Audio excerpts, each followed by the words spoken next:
Estás escuchando La Nación Audio. A continuación, Camila Perochena y Martín Marimón recorren 40 años después la vuelta de la democracia, año por año, a través de las voces de sus protagonistas en Primavera Cero.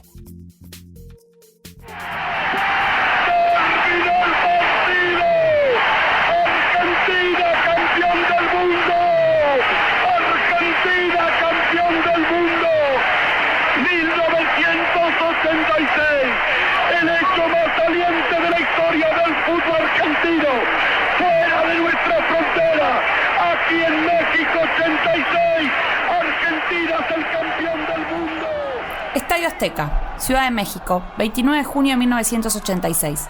Después de un partido dramático, la selección argentina venció a la Alemania Federal en la final del Mundial de Fútbol y se coronó campeón por segunda vez en su historia.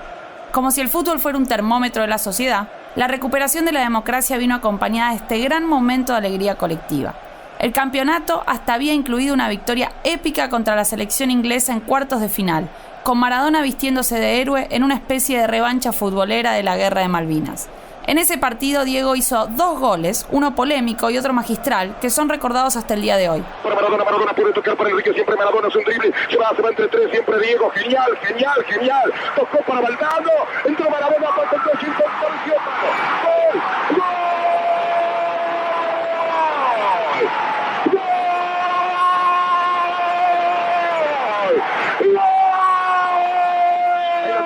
Lo marcan 2, pisa la pelota Maradona, arranca por la derecha el genio del fútbol mundial y deja el centro a tocar para Borruchaga, siempre Maradona, genio,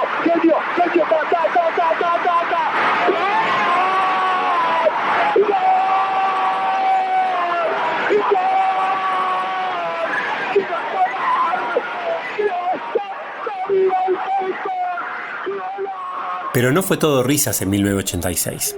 En lo económico y social, el plan austral empezaba a crujir y los sindicatos realizaron una larga serie de paros generales. En los cuarteles, los militares comenzaban a inquietarse por la posibilidad de ser juzgados. Todo eso y más te vamos a contar en el episodio de hoy. Bienvenidos a Primavera Cero, un podcast de La Nación y la Universidad Torcuato Di Tella que recorre la historia de la democracia argentina. Yo soy Camila Perochena. Y yo soy Martín Marimón. Porque con la democracia no solo se vota, sino que también se come, se educa y se cura. Luz que baña mis sentidos, donde todo empiece a ser real. Y hoy podemos todos dar gracias a Dios. La casa está en orden y no hay sangre en la Argentina. Señores jueces, quiero renunciar expresamente a toda pretensión de originalidad para cerrar esta requisitoria. Quiero utilizar una frase que no me pertenece, porque pertenece ya a todo el pueblo argentino. Señores jueces, nunca más. Silencio en la sala. Silencio.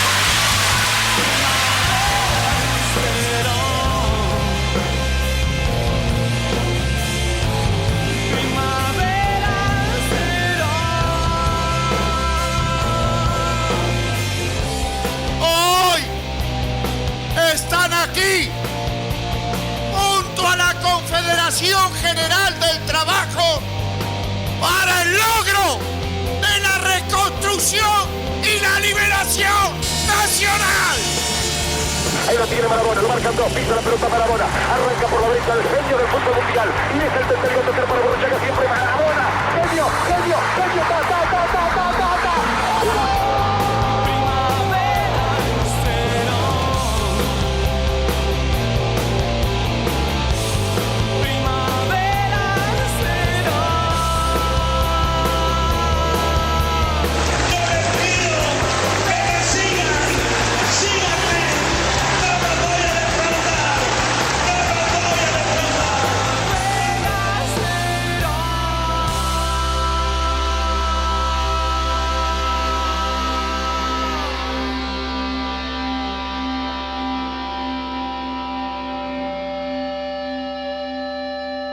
Viedma, Río Negro, abril de 1986. Presidente de la República, junto a ministros, secretarios de Estado y diplomáticos latinoamericanos más invitados especiales, ha llegado hasta esta ciudad, hasta esta zona, para de una manera simbólica poner la piedra fundamental de lo que será la nueva capital una vez que sea promulgada la ley, proyectada y promovida por el Poder Ejecutivo. ¿Nueva capital? Sí, esta visita del presidente Alfonsín a Viedma fue pocos días después de que el gobierno lanzara el proyecto de trasladar la capital federal de Buenos Aires a Viedma. ¿Por qué ese traslado? Así lo planteaba Alfonsín en ese acto en Viedma. Hay objetivos nacionales que trascienden la actividad de los partidos políticos, que van más allá de las convicciones ideológicas y que son en consecuencia de la nación entera. Uno de esos objetivos, sin duda, es el de atender a los requerimientos del federalismo argentino, que desde hace tiempo lucha contra un centralismo que lo ha desnaturalizado y aún ha desnaturalizado la propia vida económica de la nación. Federalismo y descentralización eran viejos objetivos nacionales que, según Alfonsín, permitían zanjar diferencias entre partidos políticos. En eso, el presidente parecía tener razón. El proyecto de traslado de la capital, llamado Proyecto Patagonia, sería aprobado por ambas cámaras en 1987. Pero para ese momento el contexto económico era ya demasiado complejo y el traslado de la capital nunca se llevaría a cabo. Lo mismo iba a pasar con muchas de las iniciativas que acompañaron al Proyecto Patagonia. Alfonsín presentó este proyecto como parte de algo mucho más amplio y ambicioso, el Plan para una Segunda República Argentina. Era un plan con objetivos refundacionales. Además del traslado de la capital a Viedma, se crearía una nueva provincia, la provincia del Río de la Plata, que uniría el Gran Buenos Aires con la ciudad de Buenos Aires. También se transformaría en provincia a Tierra del Fuego, que por esa época todavía era solo un territorio nacional. Y además se reformaría la Constitución Nacional, pasando de un sistema presidencial a uno semiparlamentario, entre otros cambios. Estamos en una nueva etapa fundacional que remueve los factores que han provocado el desencuentro y la frustración y que dará frutos que serán aprovechados plenamente por los argentinos que hoy son todavía jóvenes. Se trata entonces no solo de localizar una nueva capital, crear una nueva provincia, reformar la administración pública, perfeccionar la administración de justicia o adoptar un nuevo sistema político. Se trata de crear condiciones para una nueva república que ofrezca nuevas fronteras mentales a los argentinos. Sin duda era un plan ambicioso. El gobierno se mostraba ante la sociedad y ante la oposición como un gobierno audaz, capaz de mantener la iniciativa en años tan complejos como los que venía atravesando. Aunque ninguna de las propuestas llegó a realizarse, muchas quedaron flotando en el aire y se concretarían en los años 90, como la provincialización de Tierra del Fuego o la reforma constitucional. Pero retomemos nuestro recorrido por el año 86. Vayamos al mes de junio y a otro país, México.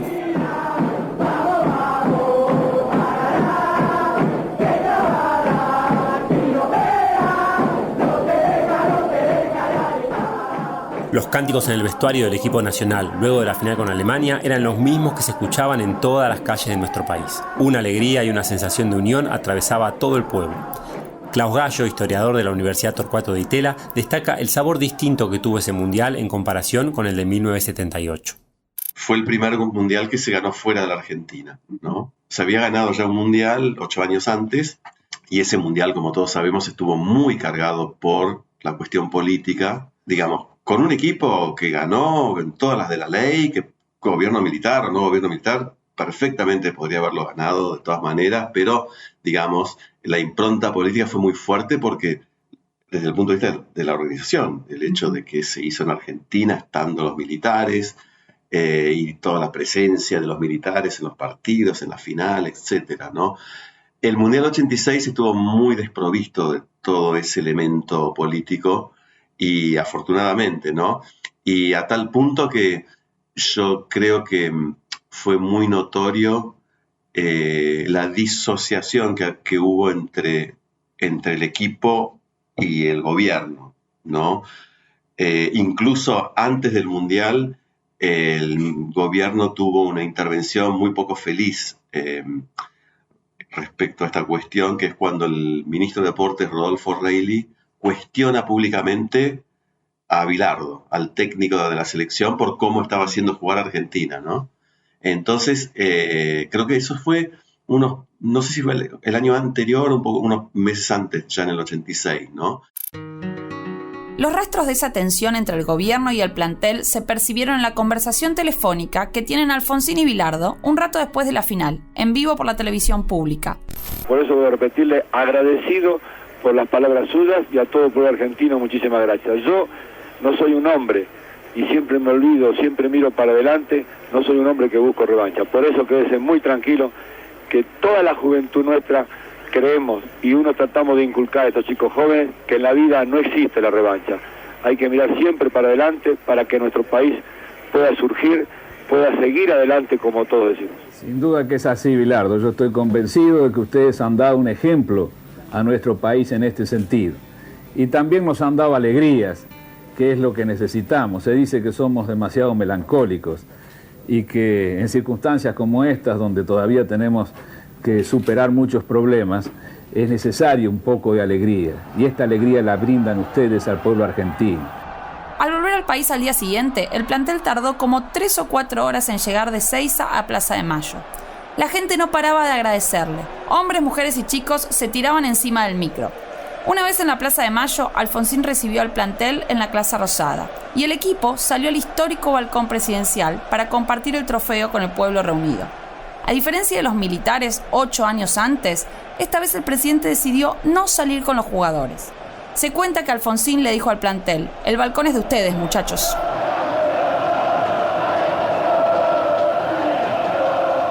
La conquista del título era una cuestión de la sociedad y no de la política.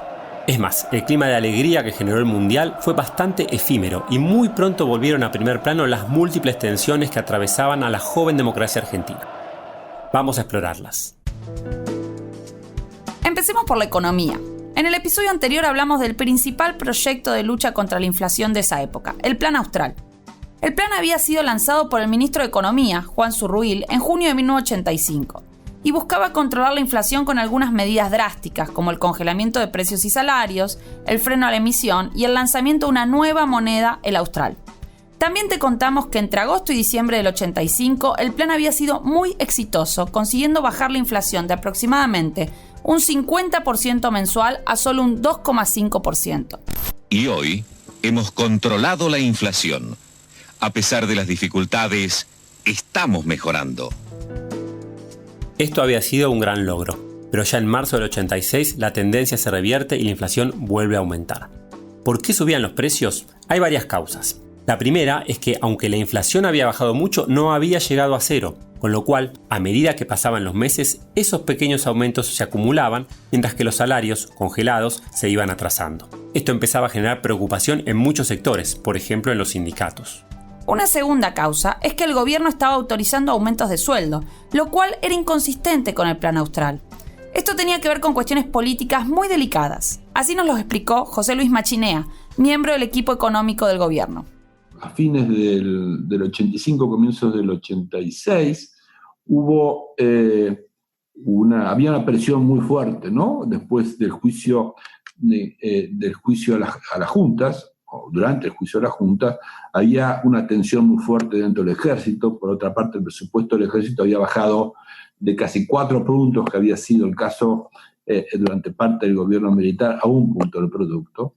Entonces las tensiones iban aumentando y en algún momento Alfonsín le decía a Zurruil que la situación era muy compleja y que le diéramos una mano para aliviar la situación militar.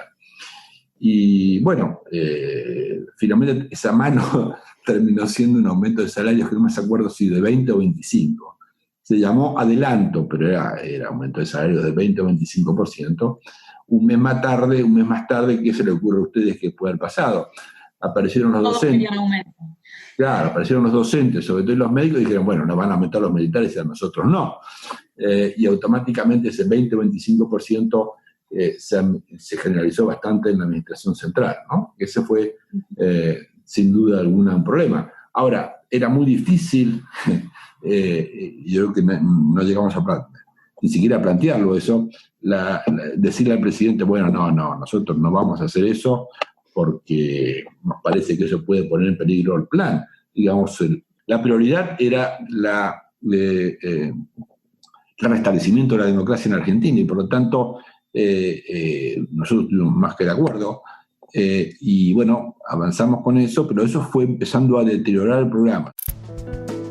El Plan Austral no era un ensayo de laboratorio, sino que ocurría en un contexto político muy complejo. Junto con esto aparecía una dificultad más. La estabilización requería disciplina, no emitir, no gastar, no aumentar salarios, para no recalentar la economía. Pero una de las grandes dificultades era convencer a los propios dirigentes radicales de que esa disciplina tenía que ser inflexible. Juan Carlos Torres, sociólogo, historiador y miembro del equipo de Surruil, lo explica así.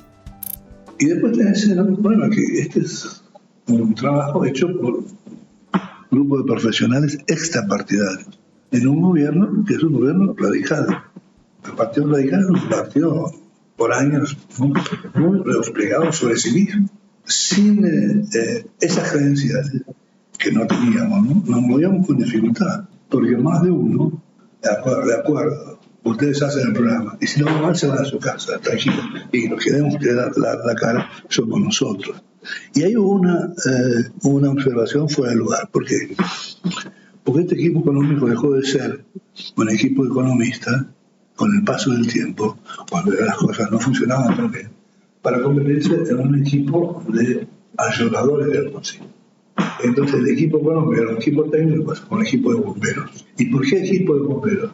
Porque la mayoría, por todos ellos, además de economistas, ¿no?, habían hecho una suerte de compromiso con la democracia. Entonces la iban a bancar hasta el final. Vemos que muchos dirigentes radicales desconfiaban del equipo económico. Esto se veía también en la relación del Ministerio de Economía con el Banco Central, que estaba bajo la dirección de Alfredo Concepción, un economista radical muy cercano a Alfonsín. José Luis Machinea nos contó esta anécdota de fines del año 85 que permite analizar el problema.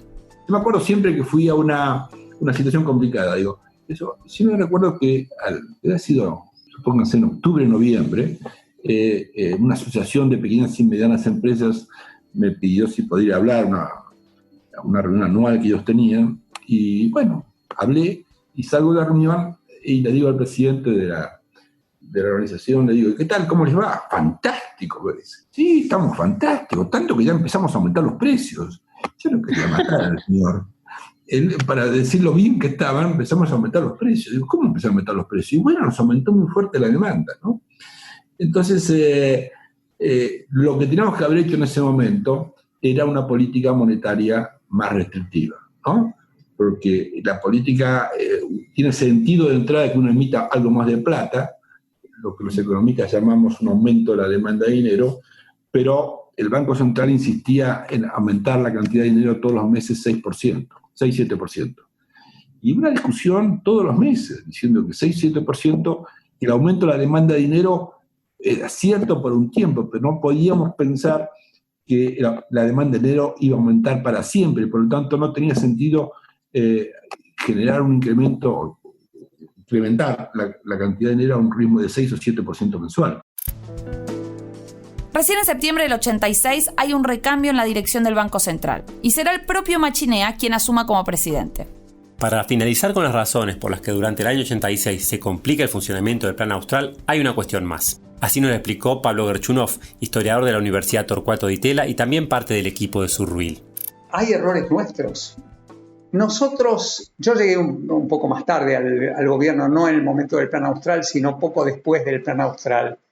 Nosotros no conocíamos el vínculo estrecho que había entre reforma económica y estabilización. Y por lo tanto, nunca se lo planteamos nítidamente a Alfonsín, sino hasta un momento en que ya era tarde, quiero decir 1987. En 1987 era tarde y hasta ese momento nosotros no nos dimos cuenta. Pero segundo, con el hecho de que para que una estabilización funcione, hacía falta reformas económicas que nosotros no habíamos percibido del todo. Habíamos notado, sí, que las empresas públicas eran deficitarias, pero no habíamos construido una narrativa sobre la reforma económica como compañera y como, yo diría, punto de apoyo para que la estabilidad perdurara. Por eso el Plan Austral dura 9 meses, no más de 9 meses. Es un plan de un diseño sofisticadísimo que dura 9 meses. Lo que sugiere Galchunov es que el Plan Austral, incluso si funcionaba a la perfección, era una condición necesaria pero no suficiente para terminar con la inflación. Hacían falta otras reformas, más estructurales, para lograrlo. Reformas neoliberales, achicar el Estado, dejemos esa discusión para más adelante y pasemos ahora al plano social.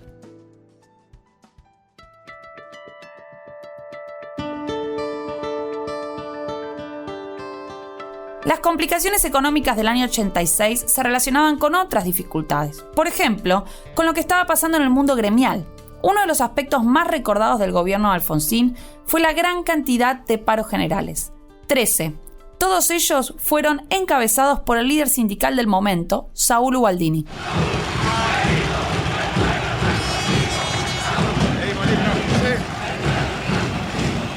Compañeras y compañeros, vayan en nuestras primeras palabras el agradecimiento a todos ustedes que desafiando la amenaza y, por qué no decirlo, la campaña difamatoria de un gobierno que no quiere escuchar a su pueblo, hoy están aquí junto a la Confederación General del Trabajo para el logro de la reconstrucción y la liberación nacional.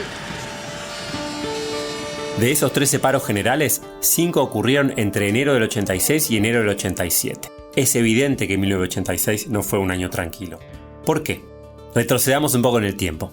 La relación entre el gobierno y los sindicatos era mala desde el comienzo. No solo el gobierno era radical y la gran mayoría de los sindicatos eran peronistas. También, como ya les contamos en episodios anteriores, en 1984 el gobierno había impulsado un proyecto de reforma de los sindicatos, el proyecto Mucci, que había aumentado las tensiones. Todo esto, más la inflación, puso a los sindicatos en una posición combativa y llevó a una primera serie de paros generales en 1984, en lo que se volvió muy visible la figura de Ubaldini. Conversamos sobre Ubaldini y los paros generales con Carla Sangrilli, investigadora de la Universidad Nacional de Mar del Plata. Primero, porque es el que confrontó a la dictadura y así entra la democracia. Segundo, porque es el que se puso al frente de la confrontación al proyecto de reordenamiento sindical. Ubaldini tiene mucha participación en eso. Y además porque está encabezando paros. El otro día me decías, ¿por qué tantos paros? Bueno, los paros, al menos esos de 1984 y 1985, están encabezados por Ubaldini.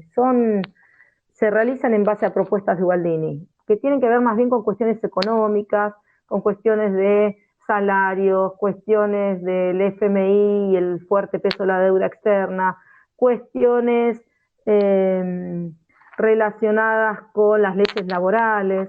Sí, hay ahí la inflación, por supuesto.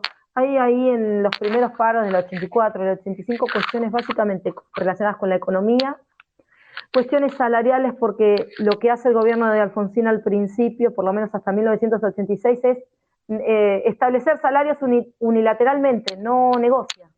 El gobierno lo que hace es eso, y eso le da a la CGT un factor de presión, porque si la CGT no protesta ni hace paros, el gobierno decide por sí solo cómo van a ser los aumentos salariales. Desde la perspectiva del gobierno, Ubaldini era un problema, porque había logrado unificar y dar fuerza al movimiento sindical, hasta convertirlo en el principal actor de la oposición. Así nos lo explicaba Machinea, contándonos además cómo eran las negociaciones del sindicalismo con el ministro Juan Zurruil. Y la otra cuestión vinculada con el peronismo es que la ausencia de un líder dentro del peronismo, que es lo que de alguna manera invistió al secretario de la CGT, como se llama Ubaldini, de mayor poder, y él se convirtió, el movimiento obrero se convirtió de repente como el intento de ser el liderazgo que le estaba faltando al peronismo. Entonces hizo 14 huelgas generales en 3 años, un récord mundial supongo, pero de la Argentina seguramente un récord. Entonces teníamos la tensión que no podíamos pasar cosas por el Congreso, leyes por el Congreso, y por tanto teníamos una oposición muy fuerte del sindicalismo. Entonces ambas cosas también complicaron la situación, aparte de los problemas que yo mencionaba antes que ocurrieron dentro del mismo gobierno, ¿verdad? Una anécdota de Ubaldini es que Ubaldini discutía con Juan el aumento de salario, ¿no? Y en un momento Ubaldini le dice, bueno, no, el aumento de salarios tiene que ser, no sé, 15% o lo que sea, no me acuerdo exactamente. Y Juan le dice, pero no, eso es imposible, porque si vos me pedís eso, automáticamente van a aumentar los precios. Y Ubaldini le contesta, no, mira, Juan, yo me ocupo de los salarios y vos tenés que ocuparte de los precios. Pero, ¿quién era Ubaldini y por qué se volvió tan importante en esos años? Ubaldini era un dirigente sindical joven, surgido de un gremio relativamente menor, el de los cerveceros. Hacia el año 79, apadrinado por Lorenzo Miguel, Ubaldini se había vuelto la voz principal de un conjunto de gremios que tomaron una actitud de resistencia y oposición frontal al gobierno militar. Reunidos en lo que se llamó la CGT Brasil, estos gremios llevaron a cabo una serie de planes de lucha que incluyeron un paro general en el año 79, otro en el 81 y 2 grandes manifestaciones bajo la consigna Paz, Pan y Trabajo. La más recordada de ellas fue la del 30 de marzo del 82 en la Plaza de Mayo, que tuvo una gran convocatoria y fue muy duramente reprimida. También es recordada por haber ocurrido tan solo 3 días antes del inicio de la Guerra de Malvinas. Exactamente, son los impuestos, 7 impuestos que vinieron. No lo puede pagar ni el jubilado ni el obrero. Nos estamos muriendo. No queremos pagar, no se puede pagar porque no tenemos para pagar. Una cuestión que diferenciaba a Ubaldini de líderes tradicionales como Arminio Iglesias o Lorenzo Miguel era su relativa independencia de la política partidaria del peronismo. Ubaldini era peronista, por supuesto, pero pensaba que los dirigentes sindicales no tenían que tomar roles en otros ámbitos de la política. A Ubaldini le ofrecen cargos constantemente durante la década del 80 porque es alguien que es muy popular, que tiene un nombre, que discute a la par con Alfonsín. Tiene un protagonismo muy grande en los 80. Bueno, Ubaldini lo convocaron, lo llamaron a un montón de cargos durante todos esos años de la democracia y nunca aceptó, porque entendía que su rol estaba en la CGT.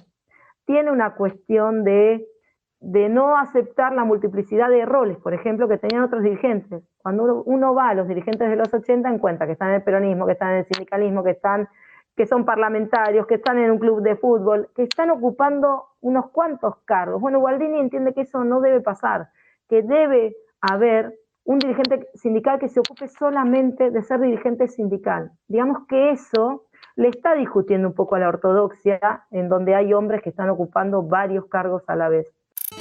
Para fines de 1985, Ubaldini lideraba de hecho la conducción de la CGT. Sin embargo, se dio también un conflicto interno relacionado con las divisiones que el peronismo atravesaba en la época. Bueno, de hecho la CGT va a ser caja de resonancia de todas las discusiones que tiene el peronismo. Y eso se va a dar también en la CGT. Si fuera, bueno, ya suponemos que el peronismo perdió las elecciones de 1983, que eso generó muchas discusiones internas de por qué habían perdido en las primeras elecciones en las que participaban libremente y que les había ganado Alfonsín. En la CGT se dio la misma discusión, están los ortodoxos y empiezan a aparecer los renovadores. ¿Cómo se planta Ubaldini frente a estos dos grupos políticos? Bueno, tratando de tener un espacio propio, que sea el ubaldinismo. Él reniega un poco del ubaldinismo, de ese nombre que se le da a ese espacio propio, pero lo alienta constantemente. Ortodoxos, renovadores y ubaldinistas. Estas 3 facciones competían por el control de los gremios y de la central sindical. Y esa competencia se plasmó en el plano de las elecciones sindicales, porque a partir de 1983, cuando se levantó la prohibición sobre la CGT, había empezado un lento proceso de reorganización. Todos los gremios tenían que elegir sus nuevas autoridades y recién una vez que lo hicieran podía realizarse lo que se llama un congreso normalizador, que le dé legitimidad formal a las autoridades de la CGT. Este proceso es lo que se dio en esos años y el Congreso Normalizador estaba pautado para noviembre del 86. Con ese panorama podemos volver a la pregunta que nos hicimos hace un rato. ¿Por qué tantos paros generales en el 86? No por inflación, no por la política laboral del gobierno. Eso por supuesto estaba presente, pero a la base de esos paros generales se encuentra la disputa interna del movimiento gremial entre estas 3 facciones. Cuando uno mira el año 86, ya aparecen unos cuantos paros ahí. ¿Qué pienso yo? Bueno, que la normalización de la CGT está ahí, en ese año. La idea es que sea en ese año. Entonces hay un juego de disputas que tiene que ver con cómo Ubaldini se para frente a los dos grandes sectores mayoritarios que tiene ese sindicalismo, los ortodoxos y los renovadores, porque Ubaldini tiene su carisma, tiene su protagonismo, tiene su figura indiscutida para la mayoría de la gente, aparece en los diarios, aparece en los medios de comunicación, pero no tiene mucho apoyo dentro del Consejo Directivo de la CGT. Entonces los paros como un mecanismo de mayor visibilidad, de imponerse frente a los otros sectores, parecen ser una buena manera de mostrarse y de lograr mayor protagonismo, al menos en la sociedad, y que ese protagonismo que logra la sociedad repercuta en las futuras elecciones de la CGT, ¿sí? En la que va a elegir autoridades. Pero también hay que pensar que ese año 86 también se están llevando a cabo, en el 85, en el 86, elecciones en los sindicatos. Ubaldini tiene que mostrar que él tiene gran protagonismo, porque en los sindicatos está la base, si ganan dirigentes afines a Ubaldini, ahí está la fuerza que necesita, ahí están los dirigentes que necesita Ubaldini para cuando se haga el Congreso Normalizador de la CGT. ¿Cómo se resolvió esta situación? Aunque la votación fue muy pareja, en el Congreso Normalizador de noviembre del 86, Ubaldini logró finalmente ser elegido secretario general de la CGT. Esto calmaría las aguas, aunque no por mucho tiempo. Pero eso te lo vamos a contar en futuros episodios. Cerremos el año 86 volviendo al problema de los militares y los derechos humanos. Como vimos en episodios pasados, en diciembre del 85 había culminado el juicio a las juntas. Muchos de los miembros de las juntas militares habían sido enviados a prisión y había quedado abierta la puerta para la realización de nuevos juicios. Durante 1986 esta situación se profundizó. Tribunales de todo el país empezaron a llamar a declarar a oficiales de menor grado.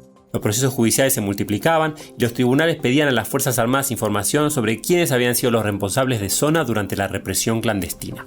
La tensión entre los militares y el gobierno crecía. Hay un dato puntual y trágico que nos muestra el nivel de estrés que esta situación generaba en el Ministerio de Defensa de Alfonsín en los años 85 y 86. Escuchemos lo que nos contó Horacio Jaunarena, cuarto y último ministro de Defensa de Alfonsín. Yo fui secretario de Defensa de 3 ministros que murieron, no diría en mis brazos, pero casi. Raúl Borrás, que arrastró un cáncer que en diciembre se lo diagnosticaron y con 5 meses de vida y murió en mayo, y durante todo ese tiempo daba lo que le quedaba, en medio de grandes dolores. Roque Carranza, que vino después, yo seguí siendo secretario. Roque Carranza en diciembre me dijo: Horacio, voy a verlo a Alfonsín para renunciar el viernes. ¿Por qué? Le digo, porque no aguanto más, yo me iba a morir acá de la tensión. Y bueno, yo me fui a casa esperando a ver qué pasaba, sábado y domingo, y el lunes volvió. Entonces digo, ¿y qué pasó? No, dice, no renuncié porque lo vi a Raúl con tantas cosas que no le podía sumar un problema más. Pero yo acá me muero. Y se murió del corazón al mes. Y vino Germán López estuvo un par de meses también y de la tensión se enfermó. Tuvo que renunciar y murió al mes. Era una tensión muy grande, porque de la mano de querer consolidar definitivamente la democracia y de colocar a las Fuerzas Armadas al servicio de la democracia, teníamos que estar al mismo tiempo llevando adelante un juicio a las causantes que no tenía precedentes en la historia del mundo. En ese contexto dio la vida de estos ministros. La aceleración de los juicios culminó a fines del año 1986. El 2 de diciembre fueron condenados a prisión el general Ramón Camps, ex jefe de la Policía de Buenos Aires, el general Pablo Riccieri, el comisario Miguel Echecolás y el médico policial Jorge Vergés. A ninguno de los imputados se le reconoció el principio de obediencia debida. Estas condenas generaron temores en amplios sectores dentro de las fuerzas y ponían a los militares al borde de un levantamiento armado. Para evitarlo, Alfonsín buscó una solución política. Para eso envió al Congreso la Ley de Punto Final. Esta ley establecía que había un plazo de 60 días para citar al imputado a indagatoria, después de lo cual se extinguiría la acción penal. El proyecto comenzó a tratarse en el Senado el 11 de diciembre del 86, en medio de protestas y movilizaciones de organismos de derechos humanos. El 24 de diciembre a la noche, la ley se aprobó en diputados. Pensando en la salud de la República y en la necesidad de construir en la nación, creemos necesario no solo agilizar los trámites judiciales, sino también poner un plazo que luego de todo el tiempo transcurrido evite que continúen indefinidamente pesando sobre miembros de las Fuerzas Armadas y de Seguridad una suerte de sospecha interminable. Es así que estamos enviando al Congreso de la Nación, para su tratamiento en sesiones extraordinarias, un proyecto de ley que contempla un plazo de extinción de la acción penal que permita en el menor tiempo razonable liberar de sospechas a quienes a más de 3 años de iniciadas las investigaciones no hayan sido considerados formalmente sospechosos por los jueces, al par de que se procura también, como dije antes, acelerar esos procesos.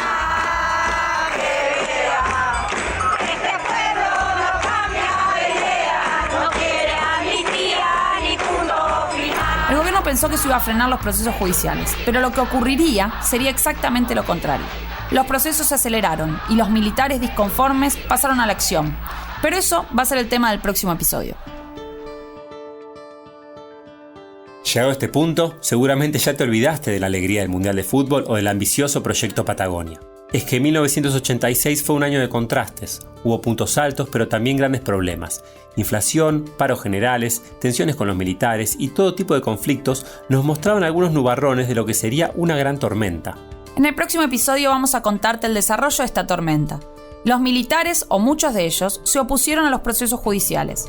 Los levantamientos carapintadas, empezando con el de Semana Santa, fueron la expresión de esto y pusieron en jaque a la joven democracia argentina. Suscríbete así nos escuchás la semana próxima y sabes más sobre estos temas.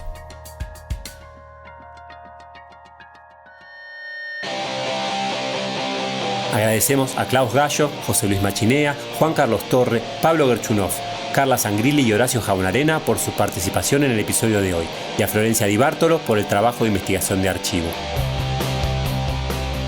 Esto fue Primavera Cero, historias de la democracia argentina. Nos vemos en el próximo episodio.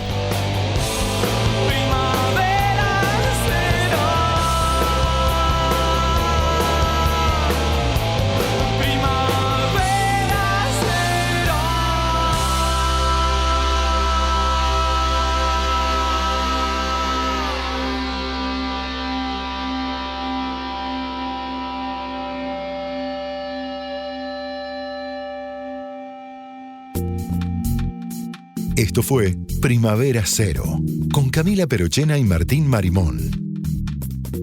Escucha todo el contenido de La Nación Audio en www.lanacion.com.ar/podcast. Sumate para no perderte ningún episodio. Estamos en Spotify, Apple Podcast, Google Podcast y en tu reproductor de podcast favorito.